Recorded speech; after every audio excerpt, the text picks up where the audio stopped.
ও নবী, দুনিয়াতে এত ভয় পেয়ে কোনো লাভ নাই। বিড়ালের মতো 1000 বছর না বেঁচে সিংহের মতো একটা গর্জন দিয়ে মরার দাম অনেক বেশি। ওয়ালাল আখিরাতু খায়রুল লাকা মিনাল উলা। এই দুনিয়ার জীবনের চেয়ে নবী আখিরাতের দাম অনেক বেশি। এই দুনিয়ায় আমরা আজীবন থাকতে আসি, চলে যেতে হবে।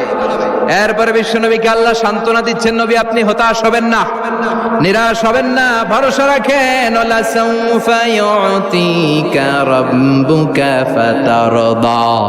আপনার প্রভু অচিরেই আপনাকে এমন এমন জিনিস দান করবে, এই জিনিসগুলো পেয়ে আপনি খুশি হয়ে যাবে। কি সুন্দর ওয়াদা। ও নবী, আপনি হতাশ হবেন না, আপনি টেনশন নিয়েন না, আমি তো আছি। সুবহানাল্লাহ পড়েন। কে বলে? জোরে বলেন, কে বলে? বিশ্বনবীরে বললেন, ওয়ালা সাউফা ইউতিকা রাব্বুকা ফাতারদা। আপনার রব অচিরে এমন কিছু আপনারে দিবে, আপনি খুশি হয়ে যাবেন।